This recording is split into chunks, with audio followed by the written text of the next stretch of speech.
Oh yeah. Ah, Slim Jim. A cup of coffee in the morning. Yeah, alright. Just for the taste of it.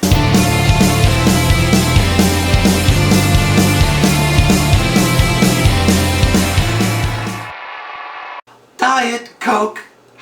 Hey guys, welcome back to We Watch the Movie. I'm Mike. He's Jay. Got another Patreon. And yes, the choice of a new generation. Thank you. I can't talk about this anymore. I'm getting a headache. Here, take 2 of these. If you guys want to go to our Patreon and donate, you can. If you don't want to, fuck it. No one's going to blame you for it. But some people do, and we have a tier called Take Immortality. Or Immortality. It's yours. Take it! I don't even know the tiers. This guy doesn't know how to use the 3 seashells. But Church Jackson is not only a Patreon, but a friend. A fucking friend. I like you. You're a funny son of a bitch, and you're a lovely human being, and I'd like to kiss your cheek sometime. Church Jackson.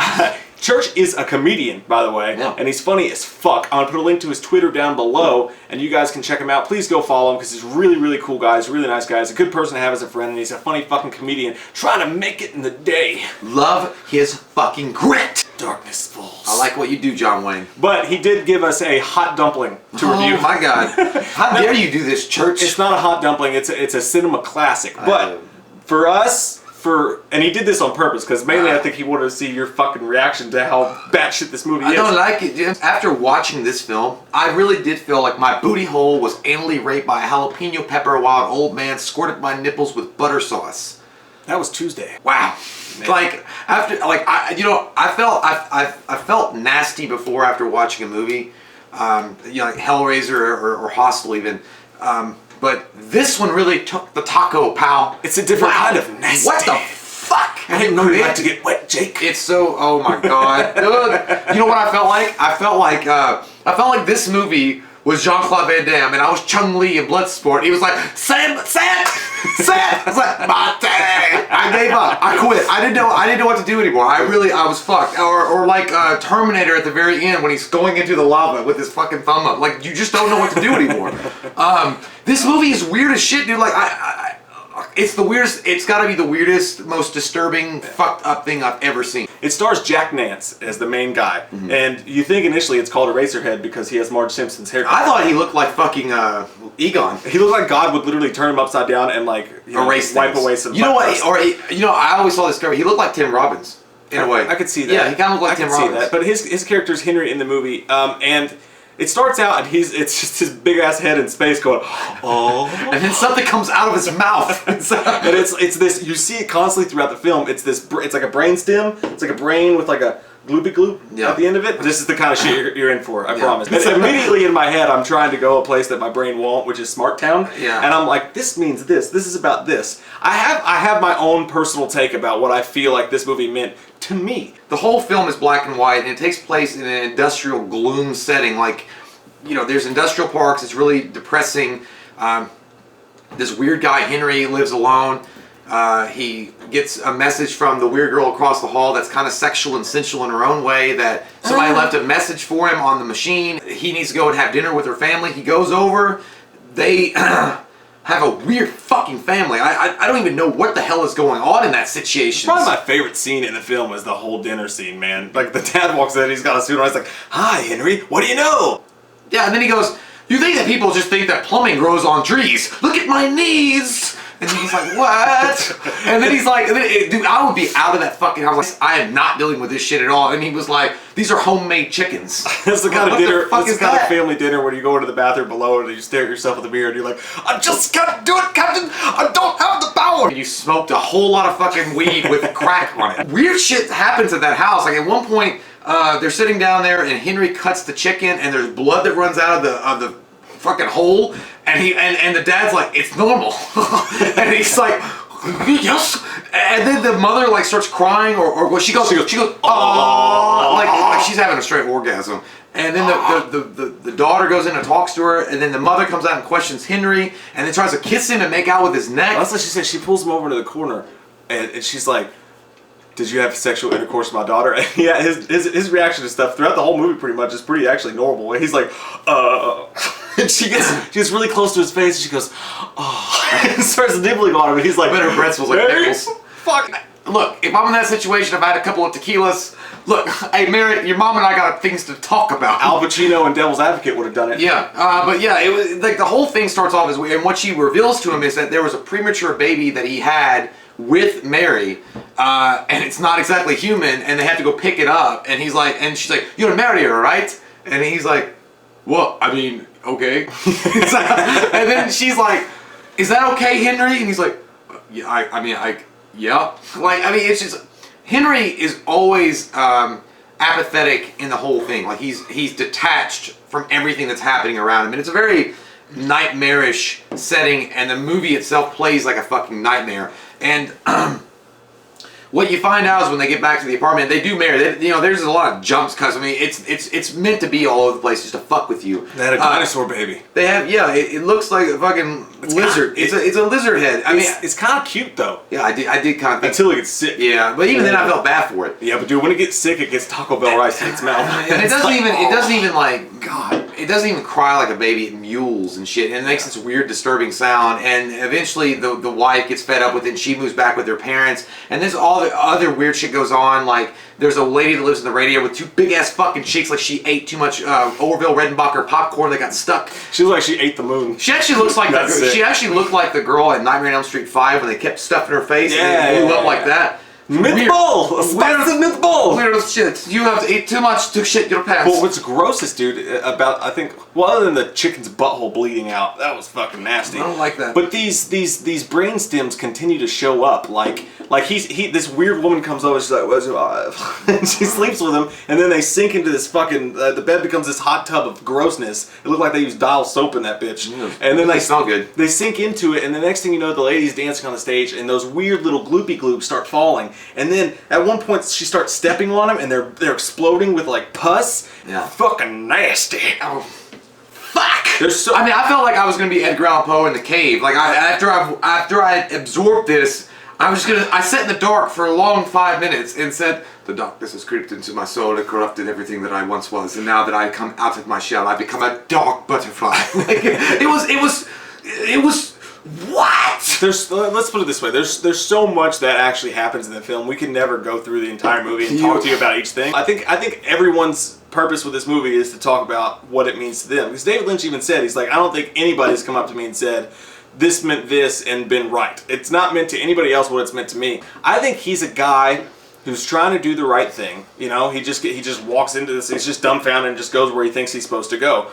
He walks into the house with her family, and they're like, you have a baby, you're going to get married. He's like, okay. And then he tries to take care of the baby, but he's just trying to do the right thing, even though this life he's built is really dark and fucked up. And even the baby, who's supposed to be like the central character of like their family, like that you're supposed to love and be precious, is this horrifying fucking just mess. I think this is, from a man's perspective, of feeling trapped. Even his wife, who's supposed to be taking care of the baby, gets up and leaves him. Then this girl comes over and she wants him to have sex, so he does. He has sex with her, and then the next thing you know, he opens the door, and this little bit of escape that he may have had from this fucked up existence, she's out in the hallway with Colonel Mustard doing like weird shit. Like, I like how Colonel Mustard was like looking at him too. He was like, "Do you like that? Like, you see what I'm doing? I'm way better than you." Just showing like, he's like, "Oh, do you see my hair?" how little he means. And then I think that there's a scene where he goes back to where they're doing like the little the play or whatever, where the woman was dancing, and you see his head literally pops off, and the baby fucking cerebrum thing is him. And I think that was maybe in a way trying to say he'd become that, like that was his existence. You know what I'm saying? That's all his existence was, and he was dead. And then when he dies, his head gets thrown out the window, and this kid comes and picks it up, and then they literally turn him to eraser shavings dust, and then he gets pooped back out the other end. I don't know. It doesn't all tie together, my theory, but if I had to look at this and guess, I think that, to me, I think that this movie is about a man feeling completely trapped in this nightmare existence that he can do nothing about. I think the movie is about elections are rigged. I'm having a panic attack right now. Yeah, it's hard to explain. I mean, I guess if I'm going to go with my own personal, like how I viewed this, with a bar of soap of Dove, because you have to be washing constantly as you watch this movie because it's so disgusting.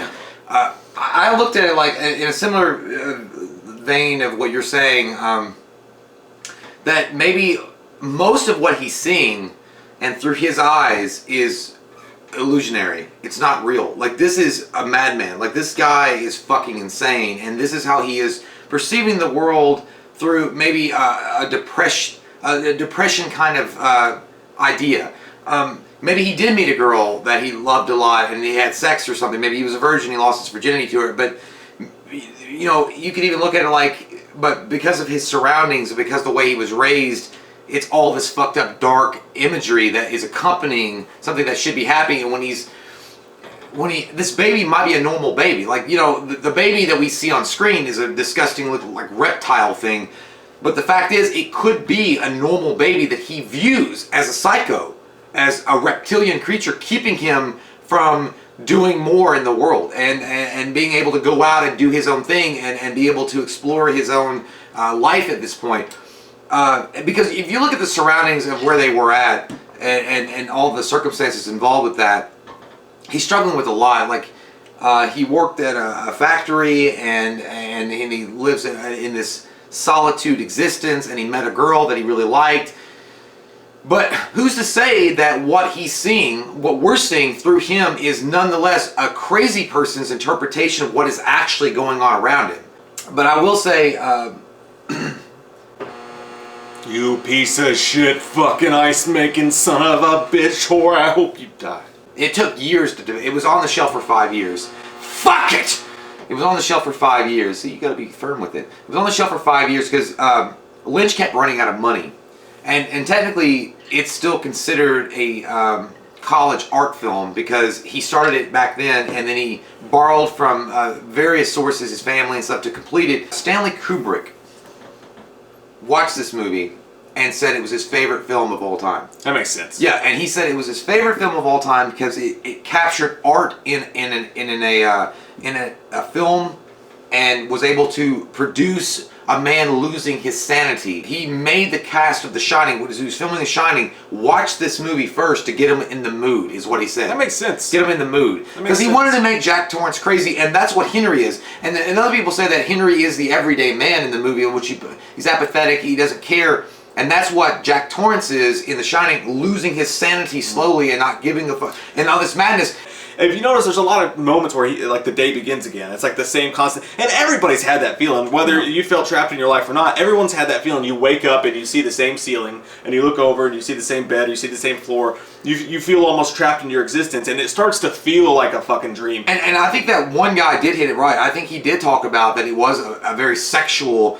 It was about sex, about like, you know, when you fuck and you do that, and like there's these consequences that are involved with it, and you're not prepared to deal with those consequences. And, you know, there were, you know, David Lynch himself came out and denied it, but, you know, in 1968 he had a daughter out of wedlock, and a lot of people thought that he was dealing with his anxiety about being a parent and not knowing how to deal with the child and not really loving the girl that he had sex with to get her pregnant. And man, I can look at that and say, yeah, you know what? If you're gonna do an artistic, fucking weird shit way of talking about that and working through it, yeah, that'd be the way to do it, and not fucking reveal like, hey, I don't like my daughter. Well, I'm not saying that he said that, but I'm just saying, and he did come out later on and say that's not what he was going for at all. Well, you would hope not, because he ends up killing the baby. By the way, that scene was nasty. By the way, but you know, it's infant. Colonel Sanders. They use sound like a motherfucker. They use this weird humming. You know, it's not like a window is open in the winter. Yeah, I hate that shit. Like, you know, get a better computer. But they use this weird, like, low bass kind of thing, and like an ice maker. The reason why they do that there was a button that you could get when you went and see the midnight showing of this, and it just said Eraserhead. I saw it. I seen it. Like, you don't have to explain, because people are like, oh, I get it. You saw it, so you have no fucking idea what happened. He was like, I don't. Yeah. Yeah, but it's a film that creates some sort of feeling in you, even if it's anger. It creates a feeling. Like, I think there's something special you said about a film that can play out in that way. It doesn't follow a storyline. It doesn't make any fucking sense at all. But it creates a feeling. So we never would have fucking watched this movie weren't for you, Church Jackson. It was a fucking crazy ass fucking pick. I like it. Good job. I'll never fucking watch it again. Good job. I can't actually. Fucking I feel like in like 5 or 6 years, when I've had time to heal, I might pop it back in and try to see what kind of feelings I get from it. But I'm glad that there's smart people in the world who can appreciate stuff like this, because I just wouldn't have upon first. I really feel like Church was like he just want to fuck with you is what he said. I'm pretty sure he said that. He's like, I just want to fuck with you. Like, you're fucking goddamn trolling me, you fucking sycophant bitch. I'm not gonna give Eraserhead a fucking rating. You know what I'm not. You can't. I'm not gonna do it. We would have to go with the girl in the radiator. We're just gonna go disappear in white light. So, I'm not gonna do it. I don't even know how to. So, dude, thanks for the fucking crazy ass movie that we never would have got to do on this channel before. That's what's beautiful about these Patreon things. I did change my silk because of you. Thank you. So comment down below, what do you guys think? How fucking bad did we whiff on what the fuck this movie meant? We love your fucking faces, and for those of you who wanted to see us try to do a fucking smart movie, you got your wish. You know what? I would love to see the comments though. Like, what do you fucking think that it meant? What the fuck do you think? It's like, who the fuck are you? Because, goddamn it, I press it to Albert Einstein himself to come up with a great fucking solution to what this fucking movie meant. I like to remind you guys, please go to the link below to follow Church. Church, you're a great dude. Yeah, man, I'm glad that we've become friends. We love your all's fucking faces. If you're new to the channel, click that subscribe button and get some my sick goddamn wham opinion. We watched a movie. Yeah. We watched a movie. We watched it. We watched a movie. Yeah. You know what? We did a review. We watched a movie. We watched a movie.